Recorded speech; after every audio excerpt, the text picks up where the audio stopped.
सबसे पहले तो जिस तरीके से मैं बात कर रही थी कि सिंगापुर के जहाज पर ईरान का अटैक कर देना 25 जून पर, फिर उनके दो ड्रोन गिरा देना अमेरिका के, और एक ड्रोन जो है वो फिर भी टारगेट को हिट कर जाता है, और उसके बाद अमेरिका की जानिब से उनके साइडी रडार्स पर अटैक करना।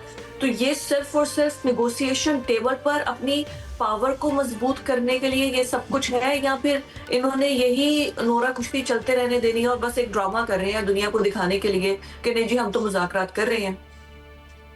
इस तारीख तमाम मामलात को सहरामेज़ तरीके से समझने के लिए थोड़ा सा बैकग्राउंड कोई 4-5 सेकंड का वो ज़रूरी इसलिए है कि अंदाज़ा हो जाए कि अमेरिका इस वक्त किस कैफियत में है, अवाम के दबाव की वजह से और मल्टीपल फैक्टर्स की वजह से, और ईरान किस प्रेशर में है। अच्छा, अमेरिका का प्रेशर तो हम सारों को इल्म है कि वहाँ इलेक्शन भी हो रहा है, वहाँ कल भी पोल हुए हैं रॉयटर्स के, उसमें भी बताया जा रहा है कि लोग मुतमईन नहीं है इस डील से कि 300 बिलियन दे दिए, ईरान को कुछ भी नहीं हुआ, ईरान फिर अपनी जगह पर दोबारा मजबूत हो जाएगा जितने दिन उसको मिलेंगे। और दूसरी जानिब ईरान बिल्कुल इंटरनेशनल कानून के मुताबिक कोशिश कर रहा है चलने के लिए। ईरान कहता है कि आपने ख़ुद MOU साइन किया है, उसमें दिया हुआ है 5 नंबर नुक्ते में कि शिप्स को गुज़रने दिया जाएगा, लेकिन एक मैनेजमेंट का तरीका वज़ा किया जाएगा ओमान से मिलके और ख़लीजी ममालिक से मिलके। तो ईरान कहता है हमने बिल्कुल ओमान से भी कंसल्टेशन कर ली और कुछ ख़लीजी ममालिक से भी। हालांकि ख़लीजी ममालिक से कंसल्टेशन पूरी होती तो ख़लीजी ममालिक इसमें कोई बयान देते, शायद इसमें कोई ऐसी सरसरी गुफ्तगू हुई होगी, लेकिन ओमान की तरफ से आ गया है बयान के ये अब स्टेट ऑफ हॉर्मुज़ वो नहीं रहेगा जो जंग से पहले था, क्योंकि हम इस पे सर्विस चार्जेस लगाएंगे, फ़ी लगाएंगे, जो कि उसके बिल्कुल बरक्स है। तो ये नुक्ता था जिसकी वजह से सिंगापुर फ्लैगशिप जब गुजरने लगा तो उसको कहा गया कि आप किस रास्ते से गुजरो, लेकिन उस रास्ते को तब्दील करके वो अमेरिकन ऐसे रास्ते से जा रहा था जहाँ से अमेरिकन बेसिस नज़दीक थे। और सामने पाकिस्तान, हमने तो बहुत ही मेहनत की है सर, हमारी वजह से ईरान को बार बार, वरना डोनाल्ड ट्रंप जैसे बयान दे रहे थे वो तो बार बार ईरान लूट के जा रहा था। बिल्कुल ठीक हो गया, MOU पे बड़ी डिटेल डिस्कशन कर ली, लेकिन हमारी अपनी भी तो सफारतकारी इंडिया के साथ चल रही है। मैं भट्ट साहब आपकी तरफ आऊंगी। एक तरफ तो हम बात कर रहे हैं ईरान की, अमेरिका की, लेकिन हम खुद भी एक तरीके से हालत जंग में ही है। कभी इंडिया के साथ उलझी होती है, कभी अफगानिस्तान के साथ उन्होंने हमें एंगेज किया होता है। अफगानिस्तान के पीछे होता तो इंडिया ही है, लेकिन इंडिया के लिए भी हमने अपनी फिजाई हदूद बंद की हुई है। लेकिन हमने ही अपने प्रोग्राम में ये खबर भी ब्रेक की थी कि कैसे कोई अभी तक वो 3 मरतबा जो है वो बैकडोर राब्ते इंडिया जो है वो पाकिस्तान के साथ कर चुका है, फिजाई हदूद खोलने के लिए जो है वो डिस्कशन कर रहा है, क्योंकि इसमें जो उनकी एयरलाइंस है एयर इंडिया, उनको ऊपर से घूमकर आना पड़ता है, तो टाइम और फ्यूल उनका बहुत ज्यादा जो है वो हो रहा है। तो नुकसान में तो इस टाइम इंडिया है पाकिस्तान के साथ उलझ के। बट साहब फिजा दुरुस्त फरमा रही हैं, जो आप घूमकर आने वाली बात फरमा रही हैं, ये बात कर रही हैं फ़ज़ाई हदूद की, जो 24 अप्रैल 2026 की बात कर रही हैं आप। उस वक़्त ये भारतीय एयरलाइन हमने बंद कर दी थी। और सिर्फ मैं बात करूँ एयर इंडिया की, तो एयर इंडिया की अगर आप मैं बात करूँ तो सालाना तकरीबन 4000 करोड़ यानी 60 करोड़ डॉलर, और अगर यौमिया बात करूँ तो 20 करोड़ रुपए से ज़ायद का नुकसान भारत को मुसलसल हो रहा है। उनका जो दिल्ली एयरपोर्ट है वो सऊदी अरब, UAE, यूनाइटेड अरब एमिरेट्स, अमान, कुवैत, बहरीन, हफ्तावार 144 परवाज़ें जो है वो इधर से ही घूम के जाती हैं। आप ठीक फरमा रही हैं। बात ये है इस वक्त कि अगर आप गौर करें तो भारत को बहुत ज़्यादा नुकसान हो रहा है। अगर मैं पूरे एयर इंडिया की बात छोड़कर अगर उनकी पूरी मैं एविएशन इंडस्ट्री का बात करूं तो जो नुकसान है वो 56 से 84, 56 से लेकर 84 करोड़ पाकिस्तानी रुपए के दरमियान बताया जा रहा है, जो कि भारत मुसलसल बर्दाश्त कर रहा है, जो उसके बस का रोग नहीं है। एक तो ये बात बिल्कुल दुरुस्त है आप जो कह रही हैं। इसके साथ साथ जो आपने दूसरी बात की वो आप बात कर रही हैं कोलंबो में जो मुलाकात ट्रैक 1 और ट्रैक 2 की बात हो रही है, लेकिन मुझसे बहुत ज़्यादा सीनियर है, साबिक सफ़ीर है, और ये सारी इनसे बातें जानते हैं। हजूर अनवर, आप ये बताएं कि कोलंबो में भी मुलाकात हो गई, भारत को नुकसान भी हो गया, ये ट्रैक 1.5 ट्रैक 2 मुलाकातें होती हैं, फिर आगे मुज़ाकरात बढ़ते हैं, ये कैसे होते हैं बैकडोर डिप्लोमेसी? आज तो हमें थोड़ा सा समझाएं इस हवाले से। और दूसरा ये समझाएं हमें कि जो फिजा ने बात की है फ़ज़ाई हदूद बंद करने की, तो क्या पाकिस्तान इस मौके पर पानी, तजारत और सिक्योरिटी जैसे जो दीगर मामलात हैं उन पर बैठकर अगर कोई वाज़ेह पेशरफ सामने आती है तो हम फ़ज़ाई हदूद हमें खोल देनी चाहिए? आप ये दोनों बातों को किस नज़र से देखते हैं जनाब मोहतरम?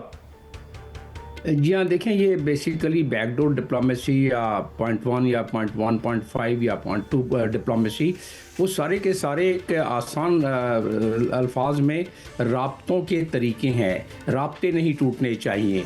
ये देखें कि अभी हम जिक्र कर रहे थे चंद लम्हे पहले स्टेट ऑफ हॉर्मुज़ की 3 ड्रोन, इस पे जेडी वैंस ने क्या कहा कि जी आपको राब्ते हमसे टेलीफोन उठाएं और बात कर लें। अगर आपको कोई देखें, उनको एतराज़ नुक्ता नंबर 5 पर था, जिसकी वजह से ये चपखलिश पैदा हुई, जिसकी वजह से एक तरफ से जहाज़ से हमला कर दिया गया, दूसरी तरफ से मिसाइलों से अमेरिका के बेसिस इंटरेस्ट वाली जगहों पर हमला किया है पासदारान ने। ये गुज़श्ता शब की बात है। इसी तरीके से ये पाकिस्तान इंडिया, ये दोनों एक जौहरी कुव्वत हैं, तो ये कोई ना कोई राब्ता जारी रखना बहुत ज़रूरी है। तो ये कोलंबो वाला या बाकी जो राब्ते हैं, वो जब तक राब्ते नहीं होंगे तो ये जौहरी कुव्वतों की ये शिद्दत और ये हिद्दत, इसमें किसी वक्त भी चढ़ाव आ सकता है। नंबर 1। नंबर 2, दुनिया जिस दहाने पर अब खड़ी है, दुनिया ने देख लिया कि स्टेट ऑफ हॉर्मुज़ जैसे मामले पर कितना नुकसान हो सकता है। तो अगर 2 जौहरी कुव्वत भी आपस में भिड़ पड़ें तो दुनिया उसका अंदाज़ा है कि उसके साथ क्या बीतेगी, क्योंकि इस पे मॉडलिंग हो चुकी है कि न्यूक्लियर डिवाइस का कहीं भी इस्तेमाल हो जाए दुनिया में तो क्या सूरत हाल होती है। सारी दुनिया 7 दिन के अंदर इफेक्ट होती है उससे। किसी और वक्त इस पे आप कहेंगे, मैं पूरा तबसरा कर दूंगा, साइंसदानों ने इस पे किया हुआ। अब आ जाते हैं इसी बात पर दोबारा, इंडिया पाकिस्तान पर, कि अब ये वक्त आ गया है जिस तरीके से तगय्युरात ज़माना यानी कि जियो पोलिटिकल चेंज हो रहा है लैंडस्केप, उसके मुताबिक ये राब्ते इंडिया को भी बढ़ाने पड़ेंगे। पाकिस्तान भी बढ़ा रहा है। पाकिस्तान तो हमेशा CBM के तरफ रहता था, लेकिन जब तक मोदी मियाँ जो कि अब एक प्रेशर में है, उनको अंदाज़ा हो गया 3 अफराद बड़े प्रेशर में है पूरी दुनिया में। एक तो मोदी, उसको इलेक्शन नज़र आ रहा है कि अब बीजेपी गई, जो कि जहर आलूद तरीके से जिसको कि सपोर्ट किया जाता है RSS के नज़रियात के ज़रिए। दूसरा नेतन्याहू, तीसरे डोनाल्ड ट्रंप। ये तीनों इस वक्त मुसीबत में हैं, लिहाजा ये राब्तेकारी पाकिस्तान इंडिया के लिए ज़रूरी है। इसमें दोनों मुल्कों का फ़ायदा है। जब तक ये इसी तरीके से एक दूसरे के साथ टेंशन में रहेंगे, आपने अभी खुद बता दिया, हमारा हमेशा बड़ा क्रिटिकल ये रहा है इंडिया के साथ, जब से 1947 से स्टार्ट करें तो हमारे वहाँ पर, हम भी यहाँ पर अक्सर भारतीय मंदूब को बुला के उनको कहते हैं कि मरासला थमा दिया है एहतजाजन। इसी तरह वो पाकिस्तानी बुलाकर उनको कहते हैं कि हम एहतजाज रिकॉर्ड करते हैं। हमारे तकरीबन इसी तरह के रवाबित रहे हैं उनके साथ। क्या किस तरीके से अपने, मतलब हम एक पॉजिटिवली, हम तो जो कि अमन के लोग हैं और हम कभी भी नहीं चाहेंगे अपने हमसायों से लड़े अनटिल अनलेस वो हमारे साथ लड़ाई करना चाहते हैं। तो जो सफारती महाज पर ऐसे क्या डिकोरम्स होते हैं या ऐसी कौन सी चीजें हैं जिनसे हम एक नेबर के साथ एक अच्छे ताल्लुकात उस्तवार कर सकते हैं स्टिल? हालांकि हम विनिंग पोजीशन पर हैं, हम उनसे अपर हैंड पर हैं, बट स्टिल अगर हम दोस्ती का कदम आगे बढ़ा रहे हैं। दुनिया में पूरे में डिप्लोमेसी चलती है म्यूचुअल रिस्पेक्ट और म्यूचुअल इंटरेस्ट पर। इंडिया अगर म्यूचुअल रिस्पेक्ट नहीं करेगा और म्यूचुअल इंटरेस्ट हमारा पानी बंद करेगा और बाकी तमाम मामला ज़ाहिर है हम भी उसके एयर स्पेस बंद करेंगे, तो ऐसे मामले में तो फिर मामला ठंडा नहीं पड़ता है, फिर सफारतकारी में दुश्वारियाँ पैदा होती हैं।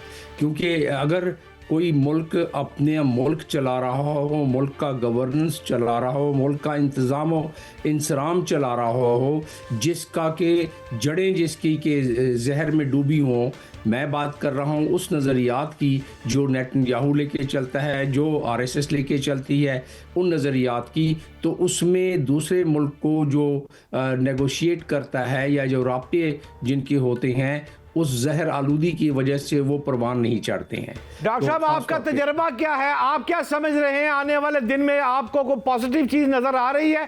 फजाई हदूद उसकी खुलती, पानी तजारत हमारा होता हुआ, एक्सपीरियंस क्या बोल रहा है आपका डॉक्टर साहब? ये इसलिए नजर आ रहा है कि पूरी दुनिया की गर्दन पर ये तलवार है।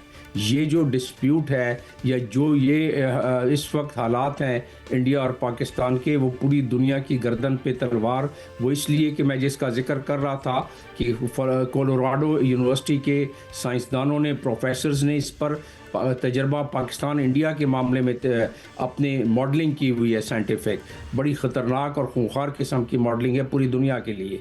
तो ये गर्दन पे तलवार की बात मैंने इसलिए की।